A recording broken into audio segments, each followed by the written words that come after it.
Yeah, so just prepare to... It'll be great. It'll be perfect. Yeah, so just prepare to... Y'all motherfuckers don't watch us play throughout the year, to tell you the truth. I'm gonna be real with you, and I don't care if I get fined.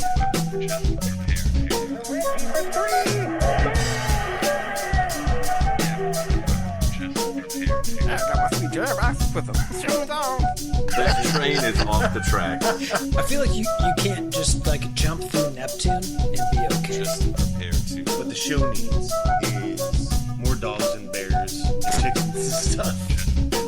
Yeah, so just prepare to be awash in unbelievable goodness. Welcome, Pacers fans. You are listening to the Undebeatables, your semi-weekly Pacers podcast. This is episode 813, coming to you from the high school home of Jameson Brewer, Silver Spring, Maryland. I'm the Dr. Jason Triplett. This show, we're going to discuss our NBA awards. These are the Undebeatables NBA awards. Throw all the rules out the windows. We can just do it how we like. Joining me to do this are two of our analysts, coast to coast like buttered toast. First, from Asheville, North Carolina, he's our in-house bartender, mixing up the drinks and the crappy jingles. It's John, most improved podcaster, Colson. What is up, Pacer Nation? Didn't know I was getting an award today. It's very exciting. Mm-hmm. Yeah, it's Thirsty Thursday. Drink up. Shout out, had been a long time since. Yeah, I was like, threw me off. I was like, wait, it's not Thursday. And from Tacoma, Washington, out west, it's our enforcer, John Harper.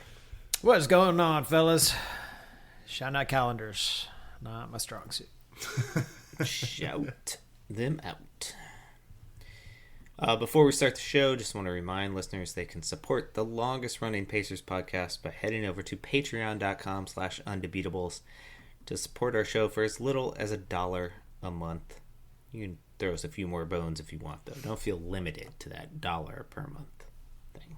All right, the season has concluded for the most part. I mean, I guess we're actually recording on a Sunday, and there's a quarter and a half of basketball left to be played for many teams, but ostensibly over. So it's that time of year where we hand out our version of the NBA awards.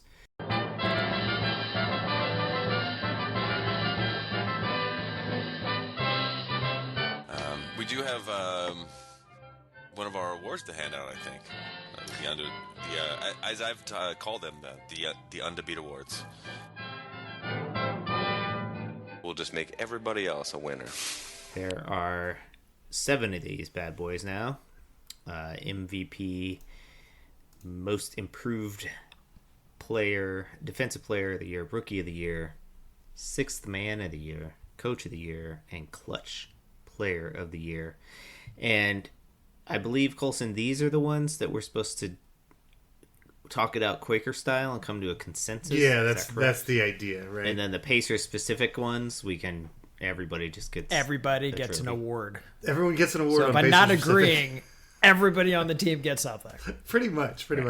This one we try to come to a Quaker style consensus. Yeah. All right. All right. So have your arguments ready. Mine are watertight, let me tell you. Yeah. Based on the amount of basketball I watched this year.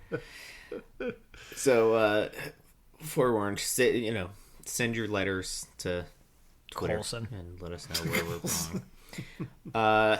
All right, let's start with a quasi-juicy one. Coach of the year. Let's get the coach out of the way. Several good coaches this year. About a third of the league completely out of contention because they were tanking the entire season, unless you want to put a spin on it and argue that a coaching performance like the one that Carlisle put in worthy of coach of the year accolades. I'm telling you, it's worth thinking about. Harper, who you got for this award? Well, obviously I have Carlisle, but if we're not going to give it to Carlisle because he's going to get our Pacers specific award, Right. Probably. Probably. You have to wait and Player see. coach Ethan Thompson might have things to say about it. growth mindset coach. I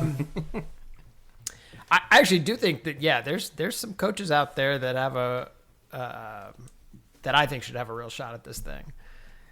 That said, it's pretty hard for me to argue against JB Bickerstaff in Detroit. Interesting. I think we all knew Detroit was going to be an improved team this year and be really good. I did not think that they were going to win the East and look like world beaters. I thought maybe they were at least a year away from being that. That is a scrappy team. They have gotten into more than one scuffle over the course of this season. They play with a lot of force out there.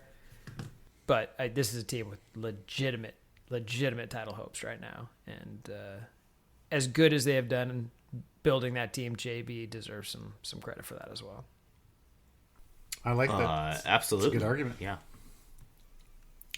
Colson, do you agree? Do you disagree? Is this going to That's not who I had, and so we'll probably have to, talk these things out. But it's hard to argue. Rock fight, Quaker style. That's right. Yeah. That's right.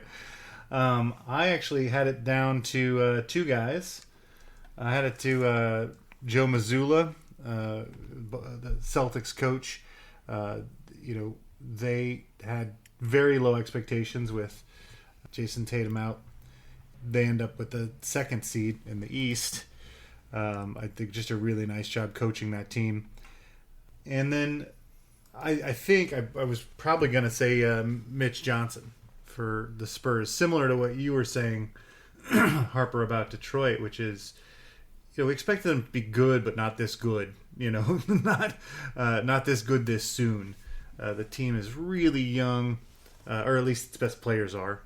They've got Fox on the team, of course, playing heavy minutes, but Wemby and Castle and their rookie Harper playing really good basketball, and they're the second best team in the West with a really good chance to win a title. So I think both of those were because they had lower expectations than they ended up with. That's kind of where I ended up. But Bickerstaff's in that same boat. So, Jason, do you have an opinion about any of those names? So, yeah, the names that I had written down have been mentioned. Yeah. Mazzulla, Bickerstaff, Mitch Johnson. A couple other dudes I want to throw out that I think deserve mention, if not discussion. Charles Lee of the Charlotte Hornets. I don't think many people had the Charlotte Hornets doing a lot of things this year. Definitely not being the team with the top point differential in the latter half plus of the season. And whoever took over for Chauncey Billups in Portland. Sure. Who's it? Tiago Splitter? Is he the head coach ostensibly, or no? Or Nate Bjorkgren. I don't. Oh no! If it's Nate Bjorkgren, I recant my testimony. Yeah, no, it's currently Tiago Splitter is the acting it. What's the Raptors head coach? They've been good too. Darko. Oh yeah, Radmanovic. Yeah, Radjokovic. Jan Tabak. I think is his Yep. name. Ryakovic. Darko. Yeah, I mean Toronto did well this year, sure. I mean, I didn't think that this could is be a tough one, I think. So who was your vote, Colson? I picked Mitch Johnson with a shout out to Johnson at the Mazzulla, end of the day. but I'm feeling pretty good about Bickerstaff unless you have. Yeah, I kind of felt like. Well, so here's the thing. So Missoula's going to turn the award down. So From us? we'll just take him out and from anybody. He thinks it's a joke of an award or something. Oh, okay. Didn't he have a press conference about it? Oh, okay. And Mitch Johnson is just riding on the coattails of Victor Wembanyama becoming the most dominant player in the NBA. So Okay. I'm down with Bicky. Yeah. Okay. I feel like Bickerstaff kind of deserved it last year, and Yeah. because of what Dagnall did, it just was not in the cards for him. So it's really a 2-year resume for him. Yeah. Or I would happily fold to, especially Mitch Johnson. Joe Mazzulla can suck it. Oh yeah, I'm fine with Yeah. everything Boston sucking at for sure. But Yep. yeah, And actually, I think Kenny Atkinson won it last year for what he did with the Cavs. The Cavs. Oh, sorry. Yeah, Cavs. You're right. It was Kenny Atkinson last year. Dagnall was 24. But regardless, the 2-year resume, to go from 50 to 60 wins is no joke in the NBA. yep. And yeah. I Going from good agree. to I think great. that since he came in, we remember game 1 of the 24-25 campaign when we played in Detroit, and we were like, this is a completely different basketball team. They took us down to the wire, and since then they've been rolling. So yeah, I'm down with the Bic. Yeah. There you go. All Okay. right, We got one. Consensus. No blood drawn. JB. All right, next up, let's do a boring one. Defensive Player of the Year, Sure. Colson. It's Wemby. Give me the argument He's for he's the most dominant defensive player in the Jay game. Huff. Led the league. He was leading the league in blocks for a while. Yeah, he was. Yep. He was leading the league in blocks for a minute. Victor Wembanyama is he can block everything next to the rim. He can block your 3-pointer. He can guard you on the perimeter. He can guard you on the block. He is everywhere. He's terrifying.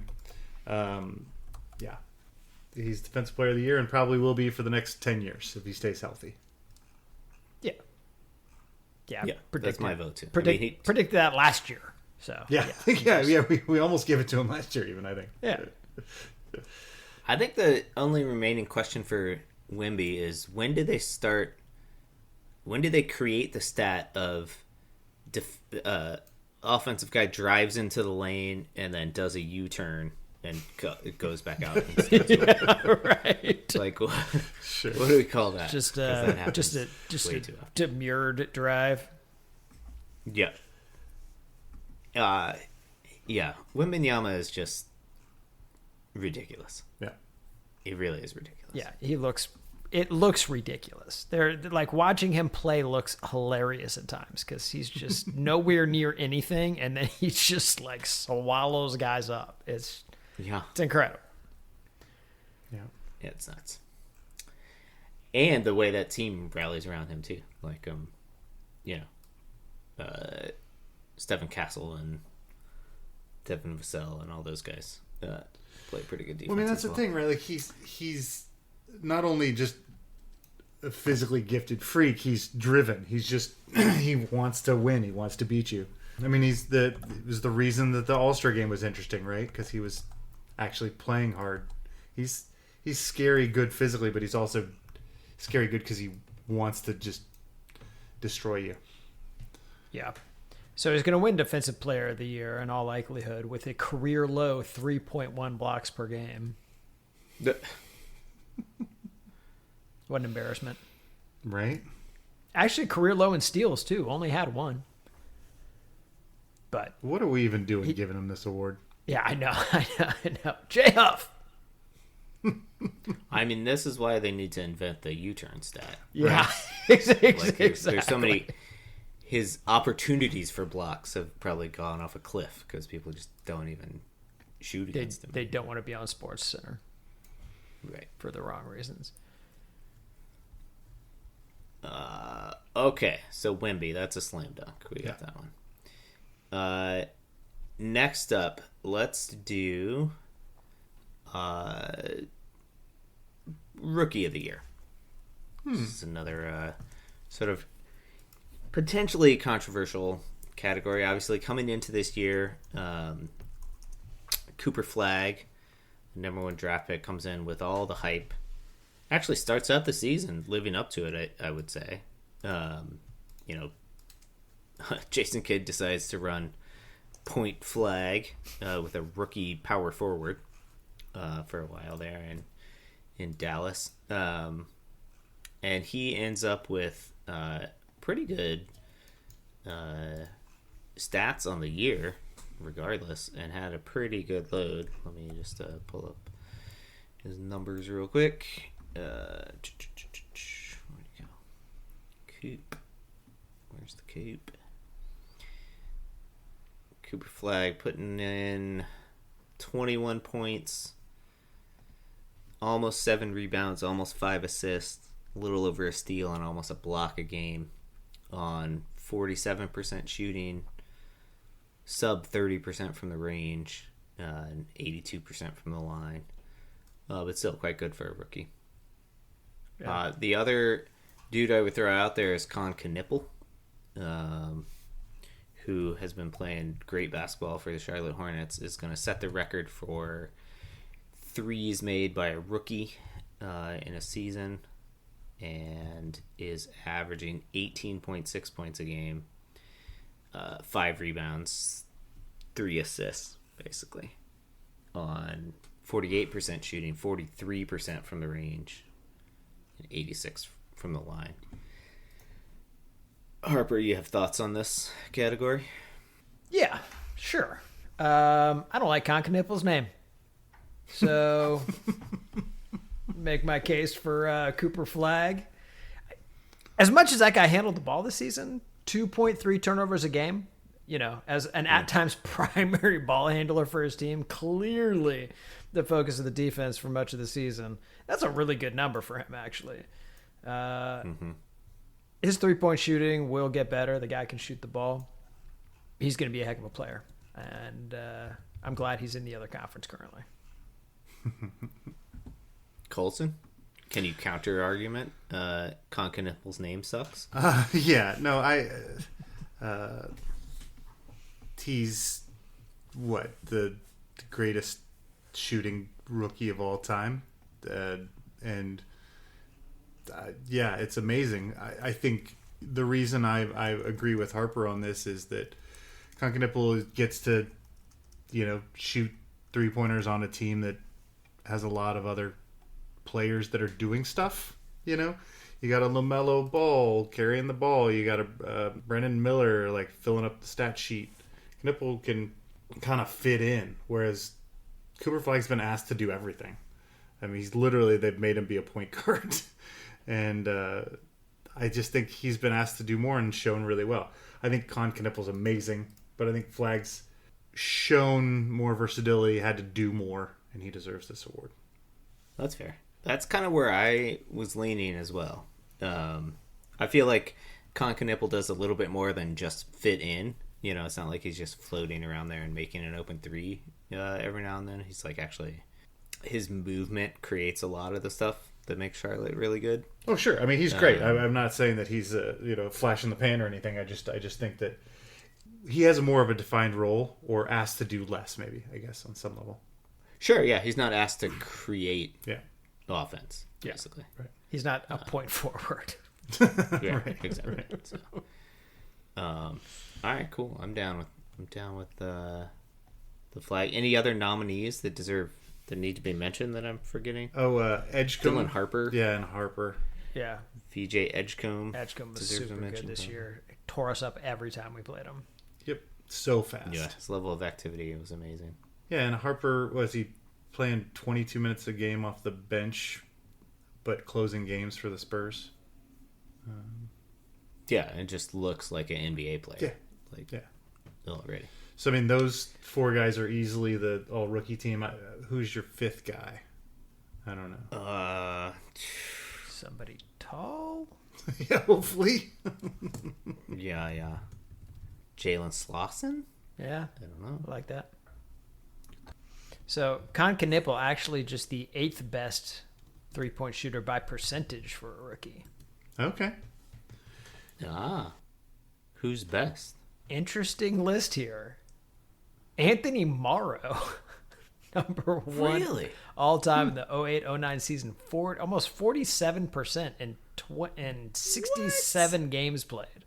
Holy cow. Followed That by was a good season. DJ Augustine.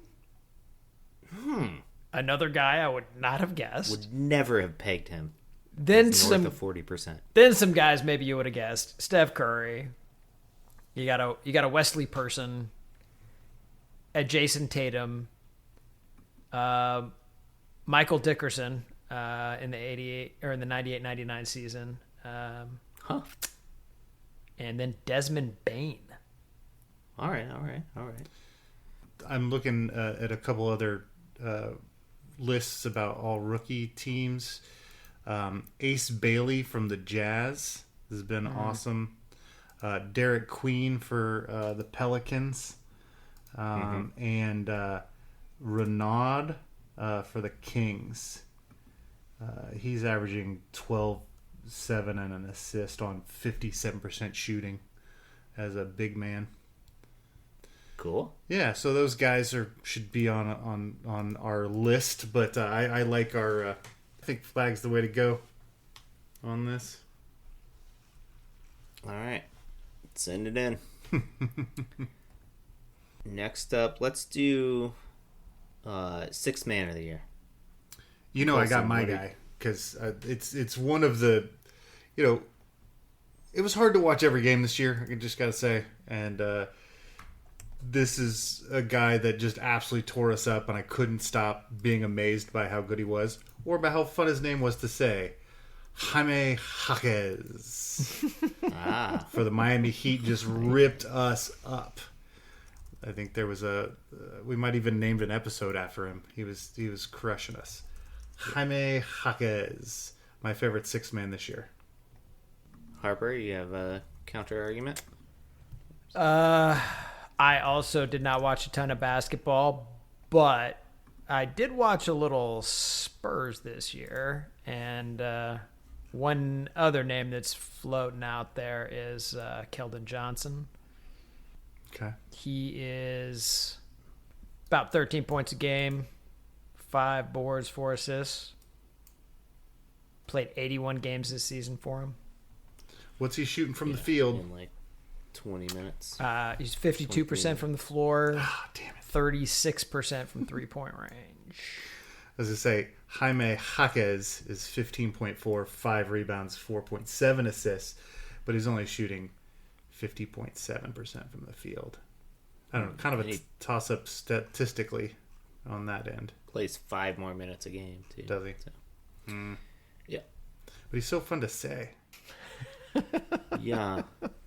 The other guy that I would give a shout-out to is A.J. Mitchell for the Oklahoma City Thunder. Boo.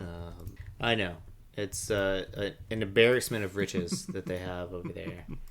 And he's only a second-year guy. But, Wait, 13 this isn't the points a guy game. that they stole from the 76ers, right? This is a different... No. That's Jared McCain. a different Different second-year really good guy guy. who's way Who over they here. stole. Gotcha. Yeah. Okay, cool. Yeah, exactly. Yeah, understood. I mean, his numbers aren't that great, but like he did have to like fill in the gap as a starter sometimes. I know, obviously, that shouldn't weigh into your sixth man of the year thinking, but I thought he did that quite well.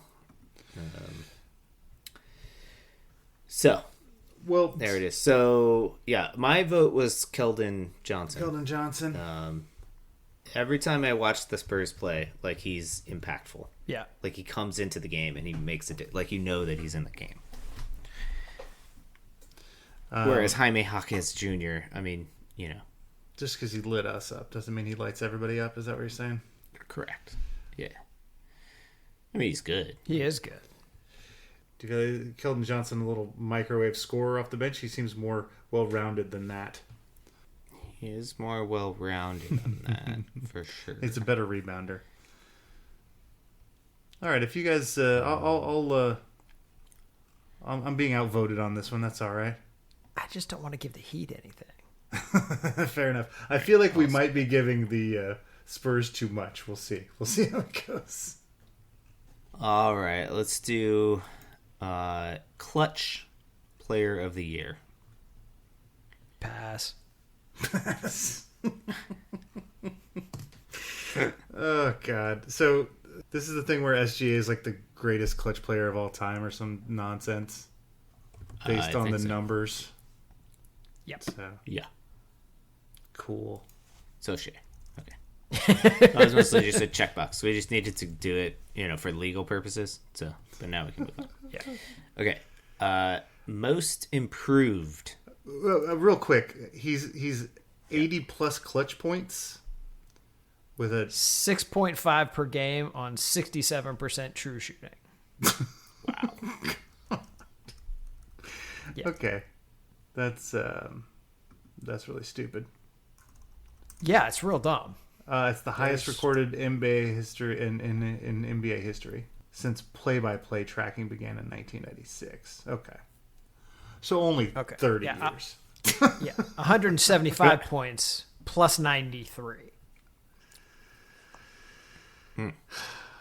Okay, So all right, He good. he's all right. All right, let's move on to most improved player. We know who the most improved podcaster is. Right. Colson. So I got awarded that earlier you can today. speak to what it's like to take your game to another level from one year to another.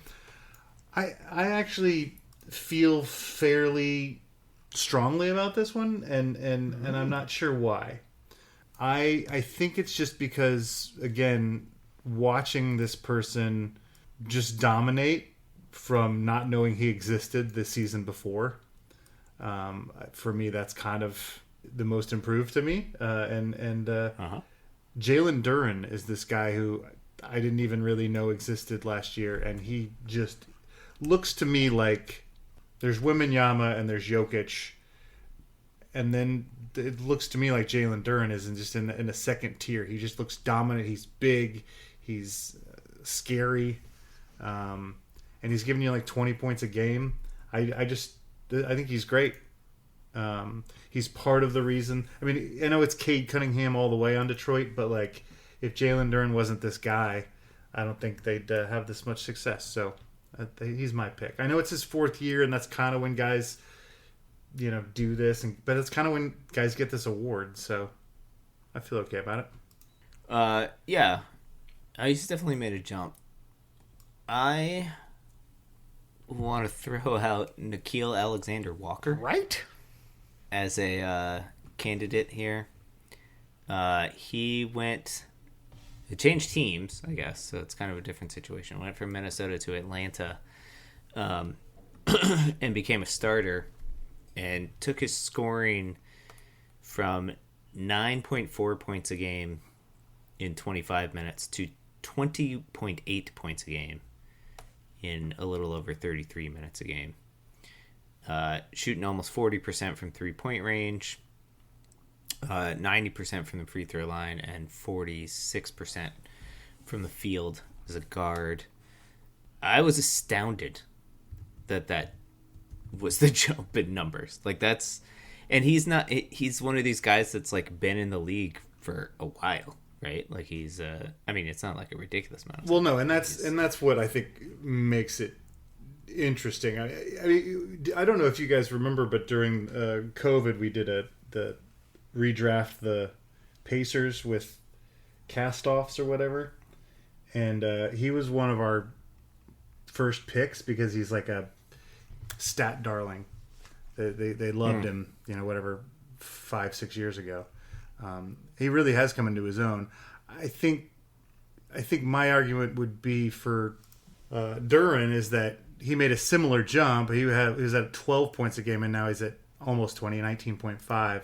But he only got 2 more minutes a game, where, Nickeil Walker's getting 10, 12 more minutes a game. So Fair. Jalen Duren, for what it's worth, his PER also went from 21.4 to 26.1 this year, which is quite good. Nickeil Alexander-Walker also had a big jump from 11.6 to 16.5, but yeah, 26.1 is all-star level. So yeah, Harper, what you got a dog in this race? Oh, yeah, I'm going to make it worse, not better. oh no, Oh, okay, cool, nice. Let's hear it. Who you got? I got Denny Avdia. Oh, nice. Yes. So this season, Denny Avdia scored over 24 points a game. He pulled down 7 rebounds, 6.5 assists, almost a steal, half a block. He made the All-Star game. Colson, you'll be happy to know his minutes only went up 3 per game. Okay, that does make me happy. And he's been around since 2021. So he's been around longer than Jalen Duren. Okay. And okay, his points went up. So 6, 7, 8, again. 9, 15, 17, 24. Wow. Yeah, and the jump in assists is really impressive. He had 4 last year, and now he's at 6.6. Yeah, we won't look at those almost 4 turnovers a game. Not important. Doesn't matter. It's not a bad case, Harper. Yeah, I'm glad you brought him up. I had forgotten about him, mostly because I can't pronounce his name. Avoid Well, if I hadn't done it, Nico all was going mention of him. Yeah, Nico was going to come over here and break my kneecap. So. Well, is this just another thing too, where you've blocked him out, Jason, because he used to be a wizard when he was bad, and now he's good and he's not on the team? Well, no, because he was actually good for the Wizards. Oh, okay. And they gave him up for no reason at all. Perfect. Yeah. They hung on to Corey Kispert and said, doesn't make any sense. But yeah. All right. I feel like the nice thing about Denny Avdia is that he sort of splits the metrics for us, right? Like he's been around the league a little bit longer. But he didn't get a huge bump in minutes, but his productivity went way Right, up, his role didn't change from bench to starter, Right. Yeah, no, I'm with you, Jason. I feel like that.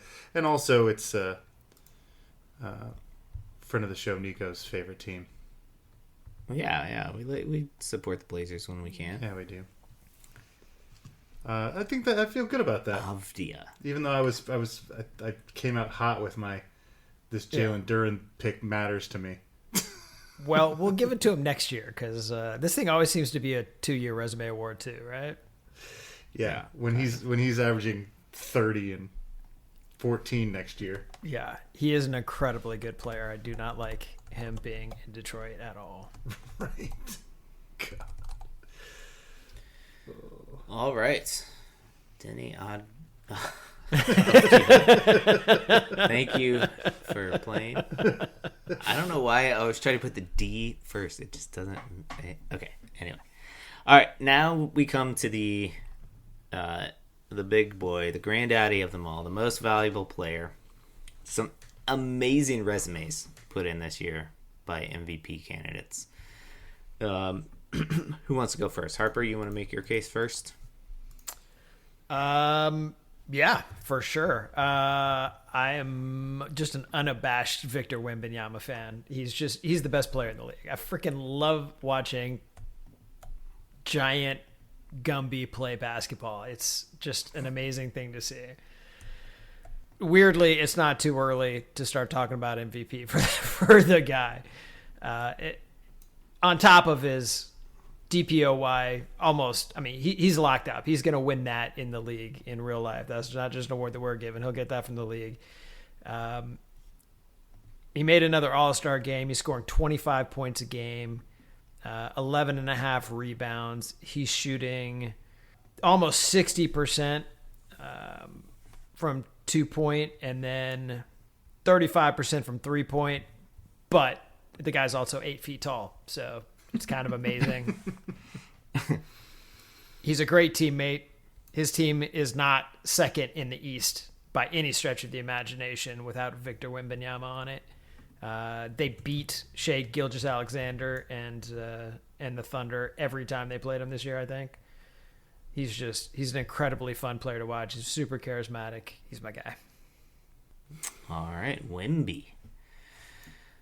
Colson. You agree? Disagree? Let me say a couple things. Nikola Jokic has averaged a triple-double for this season. He's at 29.6 points. It was a quiet triple-double. 12.9 rebounds, 10.9 assists. He leads the league in PER with 32.2, which is basically puts you up there with Jordan, Wilt, and LeBron when you're in the 30s. Actually, it would be the second highest PER in league history. Now that I'm reading that, Next to his own, maybe because he had a 32.8 in 21-22. Okay. And look at this is now the 6th consecutive year he's led the league in PER. He's shooting 60% from the field, 43.5% from the arc, 85% from the free throw line. This man has racked up, what is it, 3 MVPs at this point? I'm so tired of that guy. If you put him on a list of 4-time MVPs, that's a very short list. Let's see, LeBron, Jordan, Wilt, Kareem. I'm running out. I mean, he's leading the league in, so it's not just triple doubles. He's leading the league in rebounds per game and assists per game. Yeah. And he's 8th in scoring. Yeah. Bill Russell was the other guy, sorry. That had more than 4 awards or more. Yeah, he's absolutely incredible. He's having his best season, which is wild to say because he's been so dominant. But I, like Harper, think that Wembanyama is mind-breakingly good. He's changing the way that we think about the game. And when I think about MVP, I want to think about the player that blew my mind the most or was the most impactful or and maybe it's too early. Maybe he should just be getting Defensive Player of the Year this year before he starts winning all his MVPs. But for my money, I'm giving it to Wemby as well. Interesting. These are all valid arguments. The other guy that deserves to be mentioned is Shai Gilgeous-Alexander, who once again led his team to the best record in the NBA while being the most clutch player Historically ever. Yeah, thanks, refs. Averaging 31 a game. A league-leading 7.9 free throws per game. He also has that weird record where he has more than 20 points in every game for the longest streak Since in he NBA was history. 6. Yeah. Yeah. He's just so more than so Jordan. consistent. Like, you can set your watch by him. It's pretty nuts. And I feel like the way that he has carried himself has been exactly what you want a defending champion and defending MVP to carry themselves in their follow-up season, in their title defense, beginning from game 1 of the season. So if we were talking on Monday's show about how the Pacers took OKC to double overtime in their first game. That was the second double overtime game that OKC played to start the season. I think they played Houston maybe in the first game, went double overtime, and in both of those games, Shai Gilgeous-Alexander just refused to let his team lose. They were without Jalen Williams. Much they've of had the some season, injury troubles this year, and he's steadied the ship. And so I think that is definitely worth mentioning. Sure. He's been amazing. To put a chink in the Wembanyama armor, I will just mention that he plays 29 minutes a game. And Yeah, he does all that in 29 minutes. which is one way to look at it. Yeah. Another way to look at it would be that he can't carry the load for 35 minutes a game. I mean, and maybe he doesn't need to. I mean, his team won 60 plus games this year. Yeah, So. I mean, San Antonio management's going, hey, look, we want to keep this guy healthy for the long term. Let's make sure we don't put too much of a load on him ever. Let's just, Sure. makes sense to me. It does make sense to me. I think historically, if you look at MVPs, but he's going to hit just barely. I know we don't have a threshold on the Undebeatables, but he's just going to barely hit that 65 game threshold and not play 1,900 minutes in a season. Yeah, Jokic got his 65 games in the 82nd game of the season. Fair. Fair.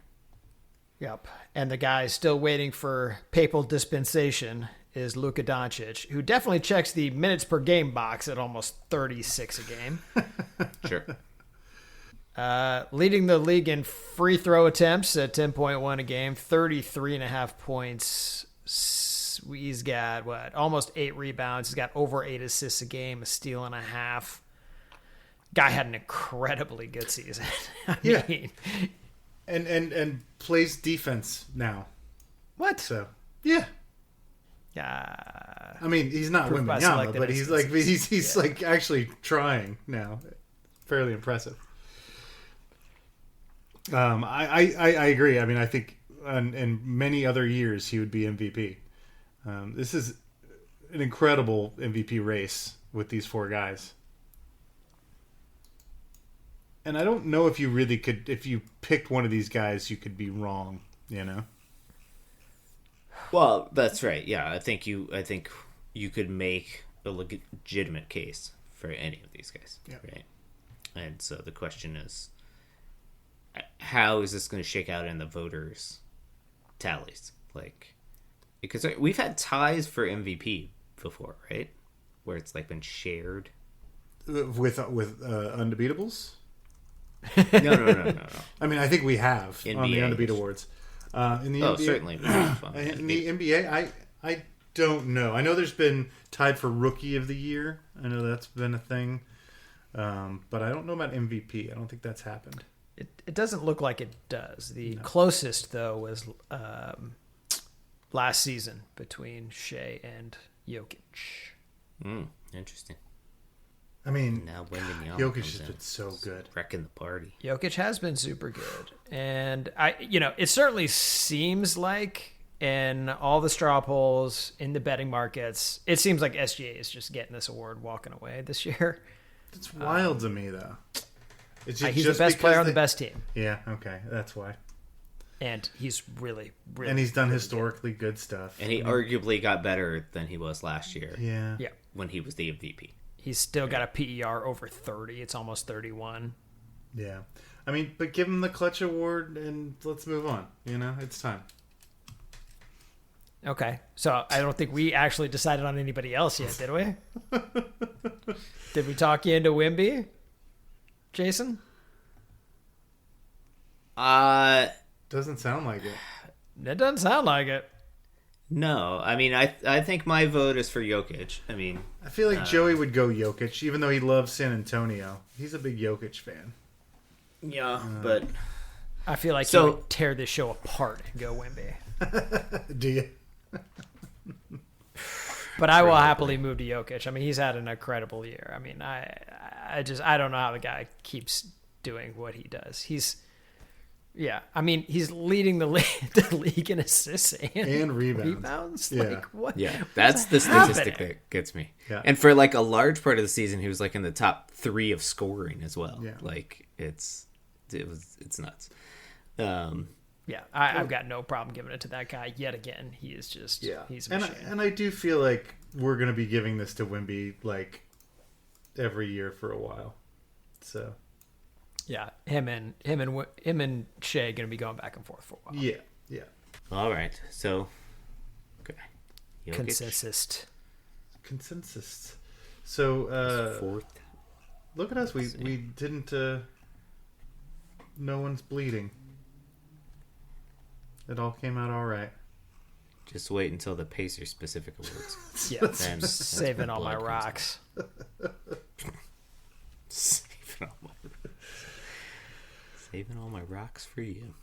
All right, well, Pacers fans, if you have opinions or disagree or have a name that we didn't mention that should have been MVP, like Kobe Brown or something. Consensus. Jokic as MVP. Now it's time for the playoffs. Whoop. And we're going to be doing our playoff predictions next week. Is that right? Correct. Yes. We will do them in traditional Undebeatables fashion, with one game having been played by most of the series before we make our predictions. That's right. But So that's you always can't fun. necessarily take our guesses to Vegas. We're just trying to protect you from yourselves, Pacer Nation. Exactly. That's right. And so until then, thank you for listening. You can find us on Twitter. We're at Undebeatables. Facebook.com/The Undebeatables. You could email us, shout out at theundebeatables.com, or go to the website, theundebeatables.com, and use the contact form. And while you're there, get yourself a t-shirt. For the architect, Donnie Walsh, and their Pacers first couple, Nancy and Bobby Sickleonard. Turn out the lights, the party's over. That was majestic. The MVP of outro. I've made the outro way too complicated for myself. I might have to just go back to our once and always coach. It's just too. Yeah.